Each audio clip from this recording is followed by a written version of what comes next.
a video that was like from my TikTok live, which basically is similar to like when I do Facebook lives. So I just, I know some people think like, and I think this is a valid point, that they're not going to live in the past. They're just going to live for the now, the moment, and they want to have a good, happy life. And I totally get that. I do believe that.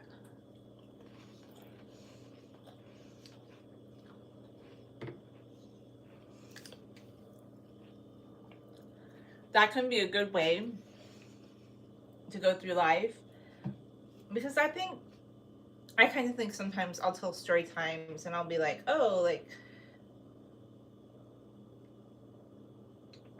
this particular event bothered me. But I think honestly, like I like to think about the past and think about like how certain events shaped my mindset about things, right? I don't like to pretend like things in the past didn't happen, because I'm more of a sensitive type person.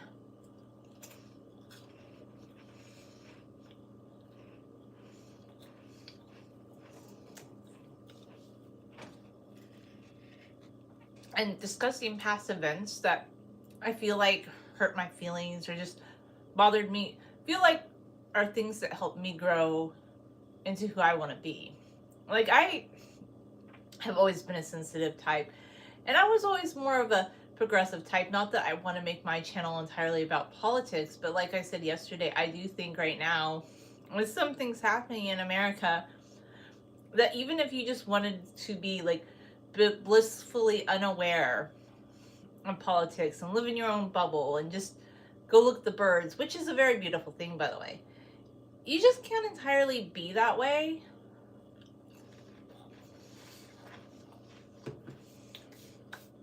Because there's certain groups of people that they want to push their agenda.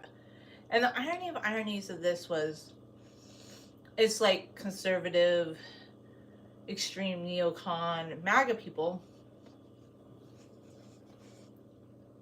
that want to push their agenda, but they were always like, oh, like liberals and progressives want to push our agenda. But, you know, looking back in time, like when I look back to the time when Obama was elected, people were just happy and they were excited, and it was a wide ranging and diverse group of people who voted for Obama.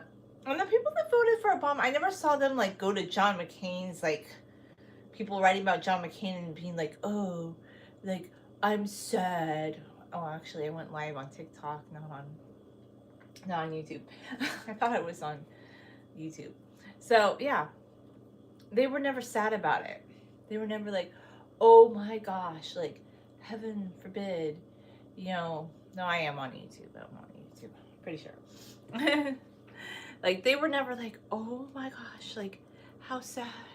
Like it's just weird. Like there's something about some conservative people in the US. I've tried to, like for years they always, and I'm not saying like a normal, like just average conservative person that's balanced in their viewpoint, but there would literally always be conservative people. They'd have to go into public spaces and tell people how they think certain people shouldn't read a certain book, or call the cable company and say that they were opposed to certain channels because of a certain program.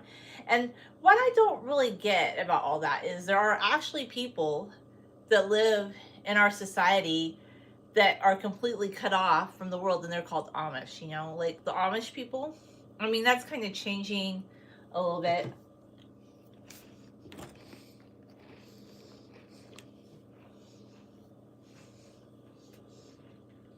It's kind of changing a little bit in our culture, but Amish people are conscientious objectors. They don't go to war. They're not political. They, even though there is bad things that happen in the Amish community, like in general, like Amish people live according to their faith. Like they're very strict lifestyle. Like they don't go looking in the outside world for things that offend them, you know. And there's just something very strange. And I do think this is happening a little bit in Europe too. Okay, hey friend. we don't need to talk about that. Like, that's not okay. Like, so anyway, this is the whole point. I think American conservatives of the MAGA viewpoint, like, they're going, it's getting out of hand.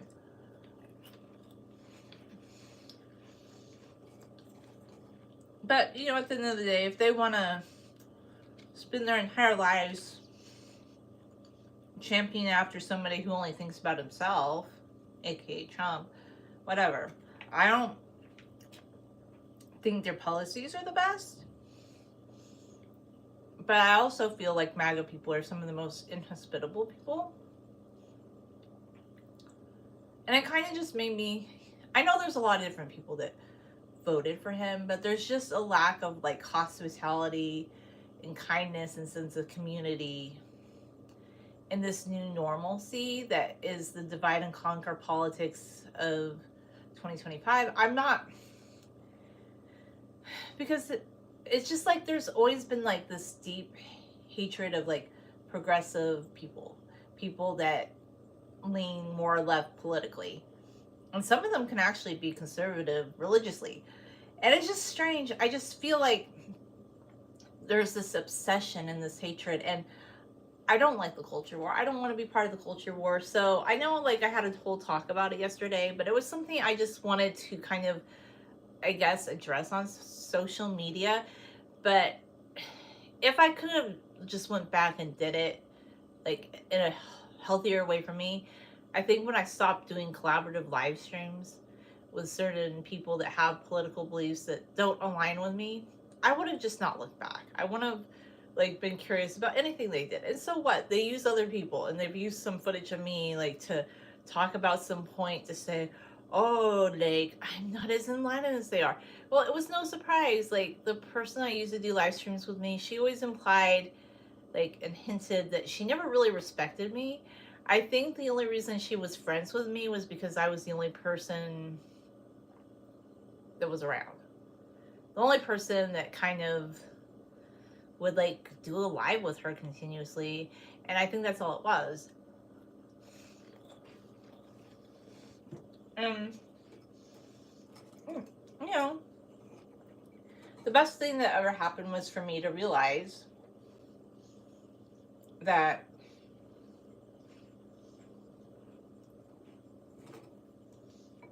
politically, I don't like her ideas.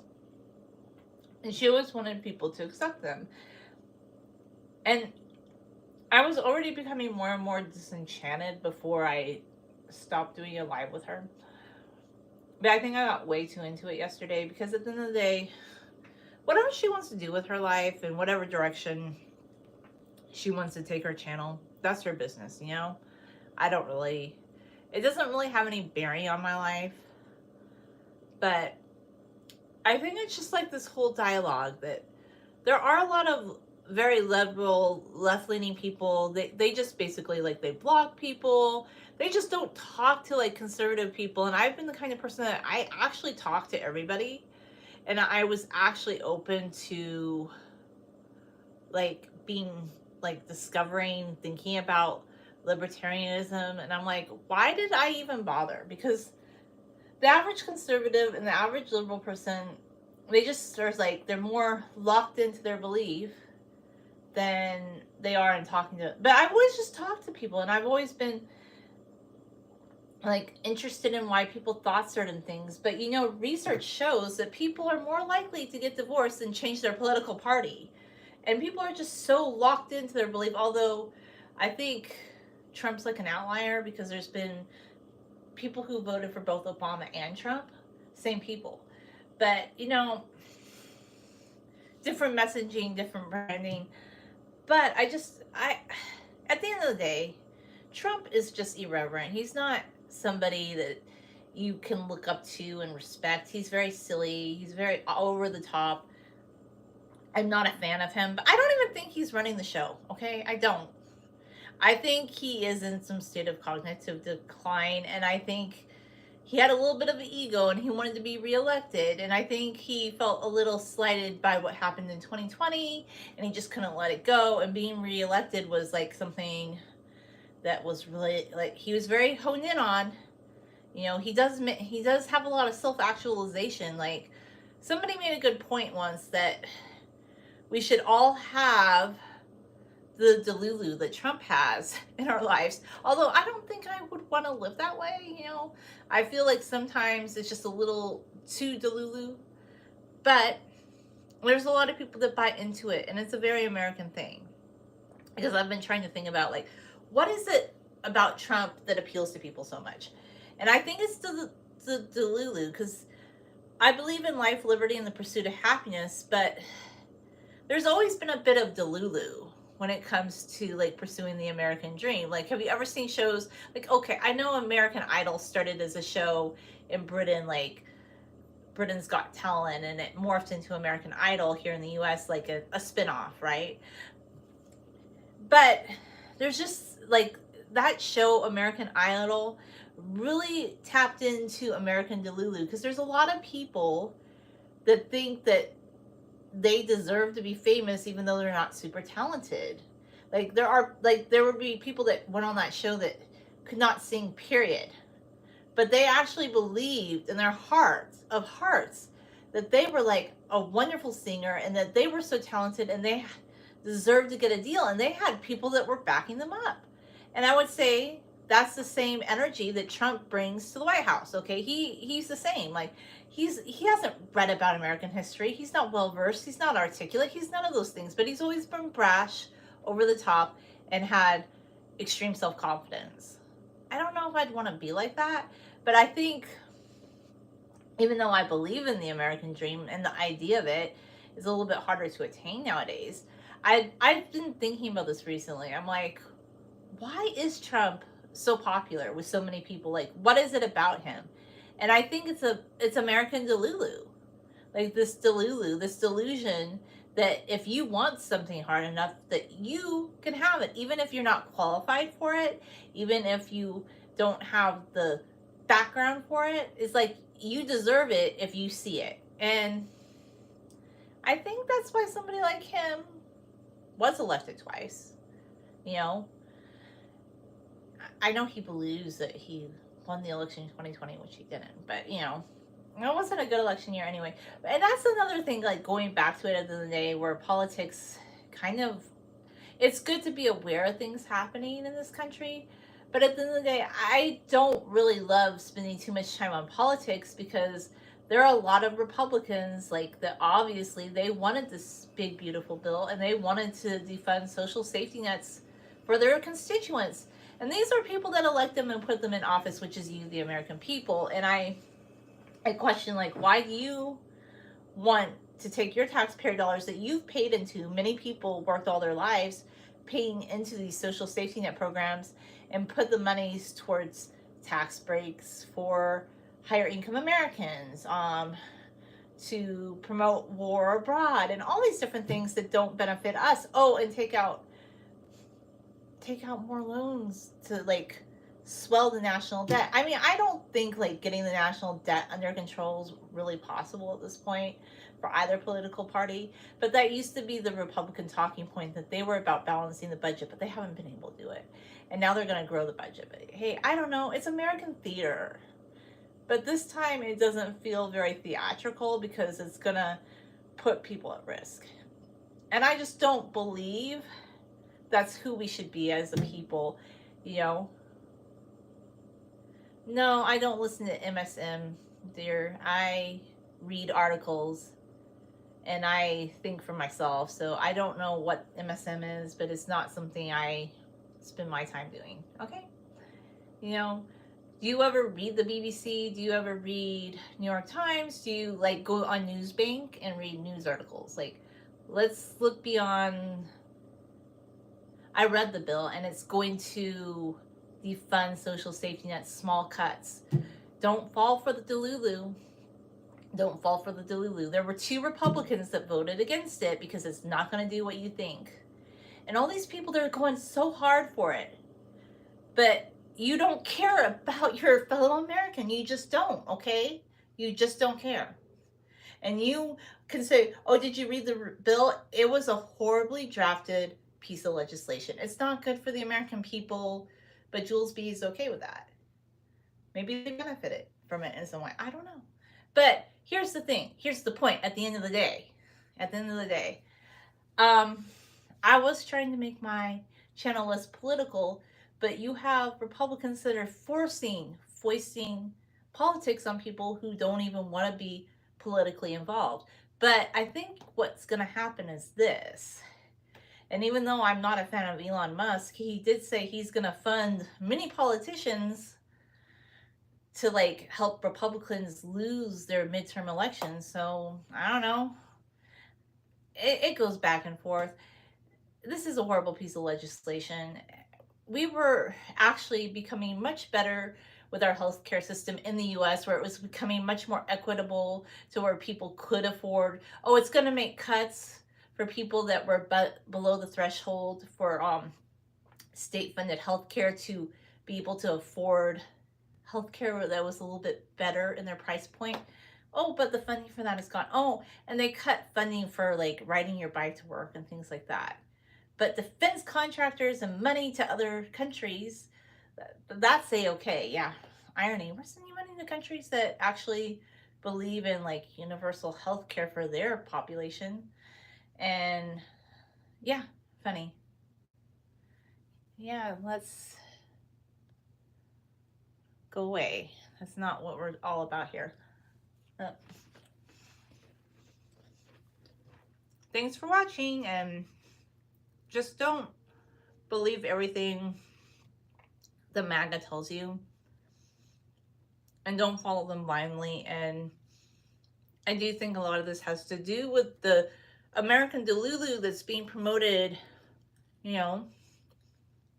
Yeah, because I've been trying to think, like, why was somebody like Trump reelected? It's delusion, because I think a lot of people, I don't know, maybe there's a lot of people that see something in him that they want for themselves, and it's something that's promoted, like, not a healthy thing, really. Because voting for him is not a healthy act.